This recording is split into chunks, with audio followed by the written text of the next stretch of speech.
There are forces in this universe that don't shout for your attention. They don't demand your recognition. They work in the quiet places, in the silent moments when nobody's watching. What I'm about to reveal to you today isn't wrapped in flash and glamour. But hear me when I tell you, it has transformed thousands upon thousands of lives, including my own.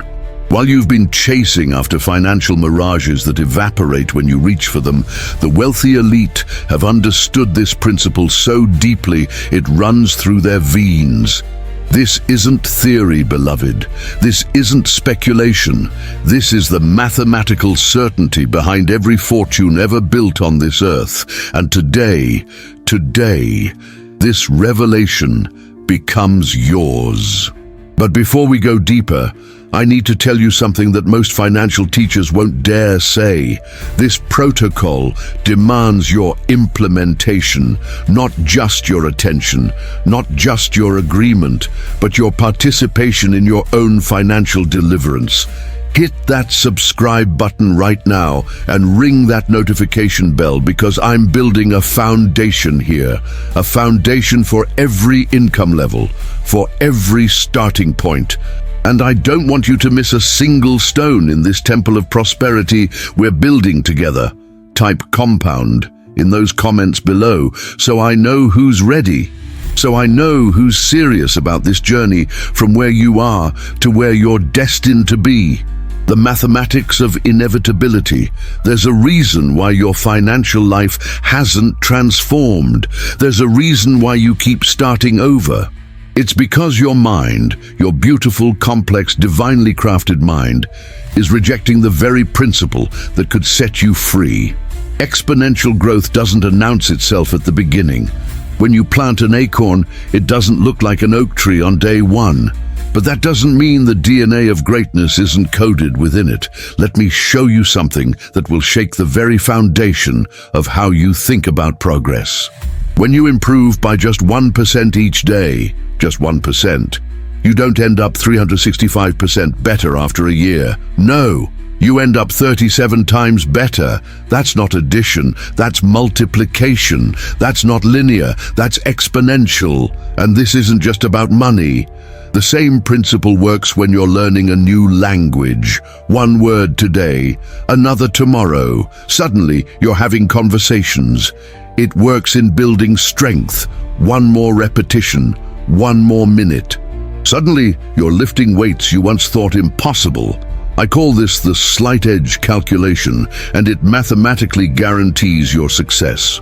Not by chance, not by luck, but by the unstoppable power of compound growth. But let me tell you why traditional financial advice has failed you. It keeps pointing to the destination when it should be showing you the vehicle. It keeps talking about the mansion when it should be teaching you how to lay bricks. There's something in our psychology that craves dramatic change. We want the lightning bolt transformation. We want the overnight success. But I'm here to tell you, that's the enemy of your prosperity. That's the thief that's been stealing your financial future. Your brain will fight this message. Your emotions will resist this truth. But I'm not here to tell you what feels good.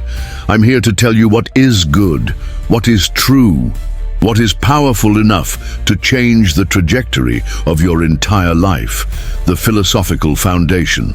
Let me take you back 2,000 years to the writings of a man named Seneca. While others were chasing position and power, this man understood something profound about wealth that most modern financial experts have forgotten.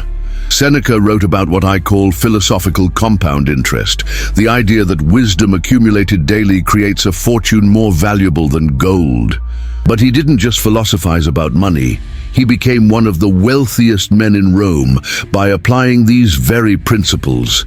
Listen to me now. The Stoics taught one central truth that will liberate your financial life. Focus only on what you can control. You can't control the market. You can't control the economy. You can't control what other people do, but you can control your daily actions, your daily decisions, your daily discipline. There is a connection, a divine connection between this ancient wisdom and what behavioral economists are just now discovering. They call it present bias and hyperbolic discounting, but the Stoics already knew that the human mind undervalues future rewards. Some of you have been taught that pursuing wealth means sacrificing happiness. That's a lie from the pit of financial ignorance. Happiness and wealth building aren't opposing forces, they're complementary processes. When you align your actions with your values, when you build wealth with integrity and purpose, you experience a fulfillment that money alone could never provide. And here's a revelation that will transform your approach. Not all actions are created equal. There's a concept I call wealth nodes, the 20% of actions that generate 80% of your financial results. Most people are busy with financial activity instead of financial productivity. The wealthy elite don't do 1,000 things differently. They focus intensely on the few things that matter. They identify their wealth nodes and pour their energy, their focus, their discipline into those key areas while others are scattered and distracted. I'm not just talking about a strategy. I'm talking about a philosophy, a way of seeing and being in the world that makes wealth accumulation as natural as breathing, as inevitable as the sunrise, the attention economy trap. There's a war being waged for your attention, and you don't even know you're in the battlefield. Every time you open that phone, every time you turn on that financial news, every time you scroll through those investment forums, you are being programmed for impatience. The social media companies aren't selling you information. The financial media isn't serving you wisdom. They are harvesting your attention and selling it to the highest bidder. And every minute you spend consuming is a minute you're not spending accumulating. Let me break this down. When that notification pings, when that breaking news alert sounds, your brain gets a hit of dopamine, that same neurochemical that's released during addiction. They've turned your financial attention into a product. You think you're getting educated, but you're getting entertained. You think you're making progress, but you're caught in an illusion. This financial entertainment complex has created a generation that knows everything about money, but builds nothing with that knowledge. Let me put a dollar amount on what this distraction is costing you. If you spend just 1 hour a day consuming financial content instead of implementing what you already know at a modest 7% return, that's over $2 million lost over your working lifetime. Not from what you did, but from what you failed to do while your attention was being hijacked. Some of you need to hear this. You don't need another book. You don't need another podcast. You don't need another course. You need to implement what you already know. Knowledge without action isn't wisdom, it's just information. I'm calling you to create what I call an attention firewall, a sacred barrier around your financial mind. A protection against the constant bombardment of content designed to keep you in a state of perpetual consumption. This isn't about ignoring the world. This is about being intentional with the most precious resource you have, your focused attention. This is about recognizing that every moment spent in financial distraction is a moment stolen from your financial liberation. The wealthy don't consume more financial content. They consume less, but they implement more. They execute more. They compound more. While others are watching and talking about building wealth, they are quietly, consistently doing it. The protocol framework. There are 3 domains of wealth building that you must master. Not 1, not 2, but 3. And most people fail because they focus exclusively on just one. First, there's earning, increasing your capacity to bring in resources. Second, there's preserving, protecting what you've accumulated from unnecessary leakage. And third, there's multiplying, making your money work harder than you do. Your personalized wealth algorithm isn't going to look like mine. It's not going to look like your neighbor's. It's not going to look like that influencer you follow. It must be calibrated to your starting position, your unique circumstances, your particular strengths. Some of you need to hear this. There's a sequence to financial moves that most advisors won't tell you about. It's not about doing everything at once. It's about doing the right things in the right order at the right time. When you try to build wealth without a proper sequence, it's like trying to put the roof on before you've laid the foundation. It's like trying to run before you've learned to walk. There's a divine order to this process that cannot be violated without consequences. Let me tell you about automatic triggers. These are the systems that enforce your 1% improvements even when your motivation fades, even when your discipline wavers, even when your focus is pulled in 1,000 different directions. Your bank account should be moving money while you sleep. Your investments should be accumulating while you're at work. Your debt should be decreasing while you're with your family. This isn't about working harder, it's about designing smarter. And then there are what I call financial non-negotiables, those sacred commitments that create unstoppable momentum. These aren't things you decide to do each day. These are things that are simply not up for discussion. They happen with the same certainty as the sun rising in the east. For some of you, that's putting away the first 10% of everything you earn.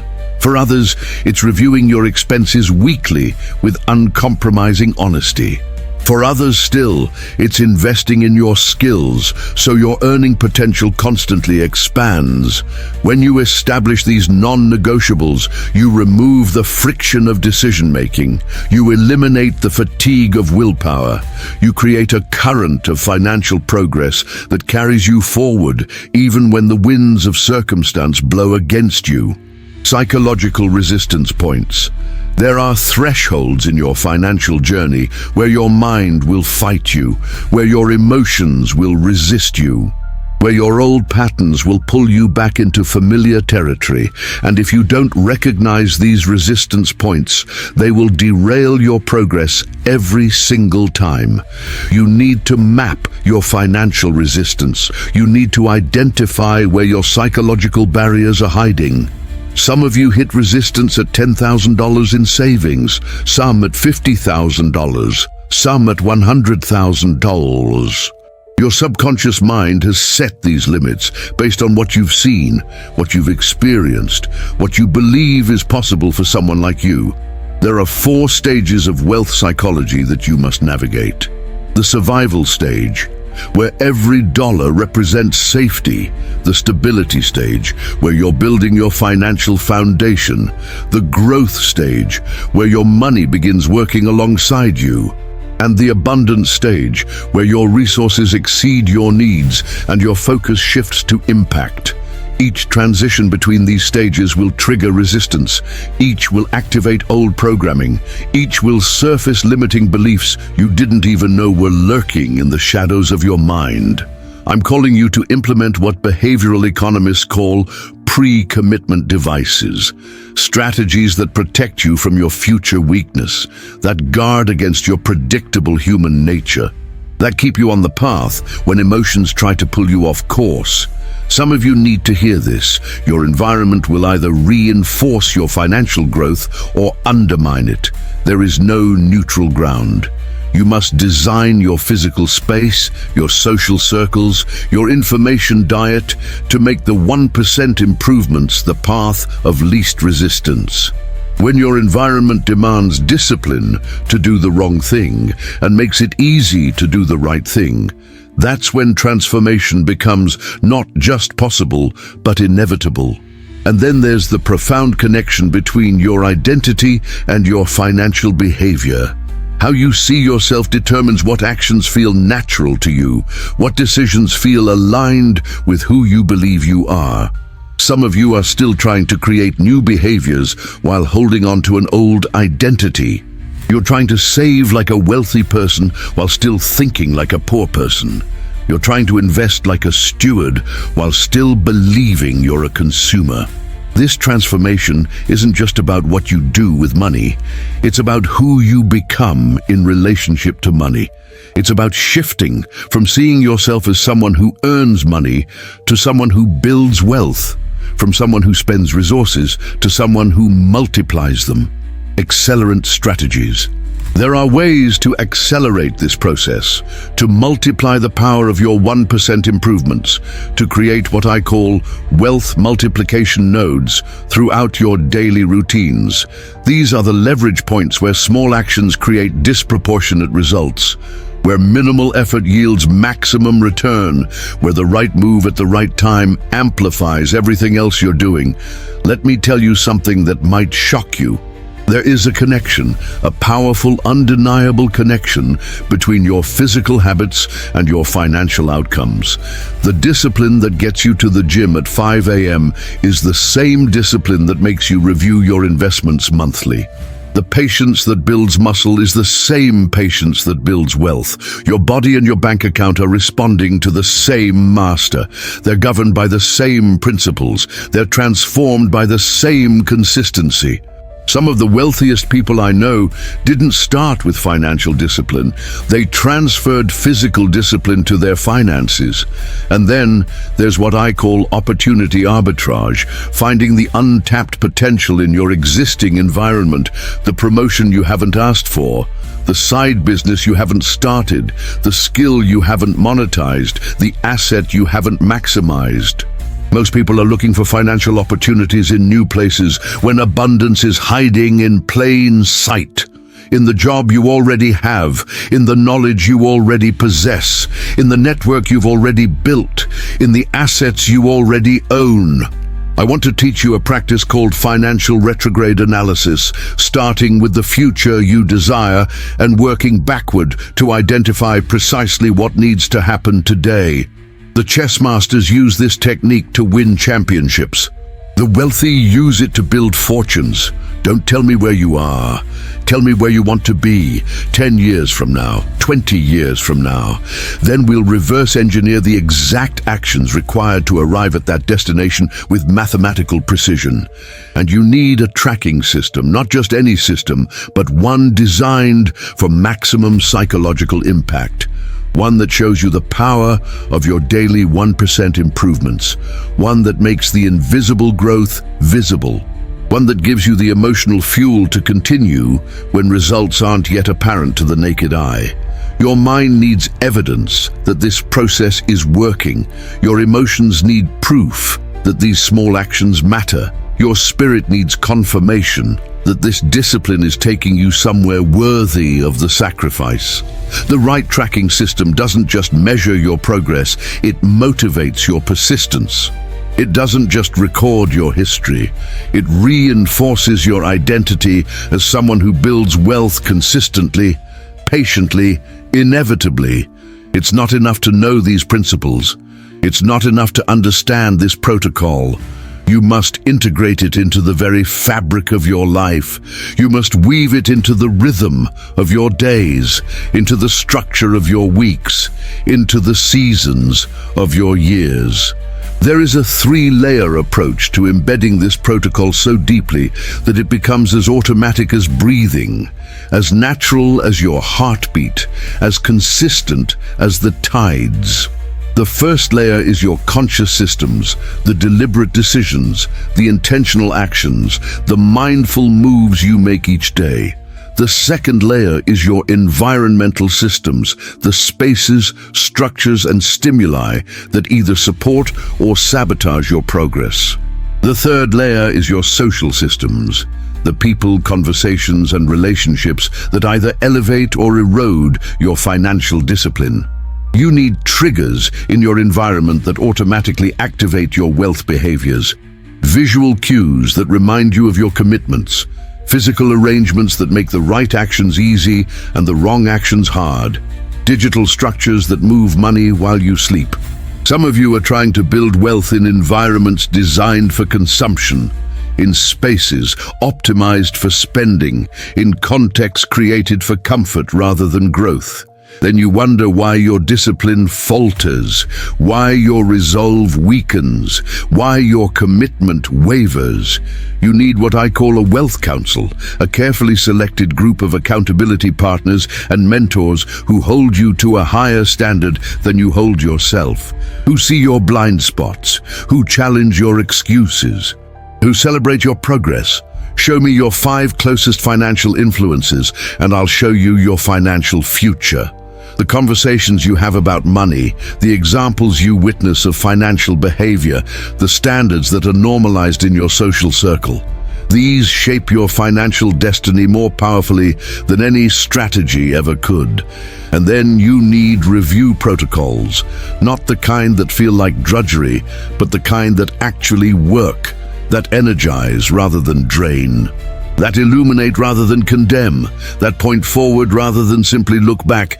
Most people avoid financial review because it feels like judgment, like criticism, like confronting failure. But when structured correctly, your review becomes a moment of clarity, of insight, of recalibration that accelerates rather than discourages. The Wealth Journal method I'm about to share with you will accelerate your pattern recognition, will heighten your financial awareness, will transform abstract concepts into concrete observations that change how you see money moving through your life. When you journal not just what happened, but what you learned, not just the results, but the patterns, not just the numbers, but the principles in action, you build a financial wisdom that compounds even faster than your financial assets.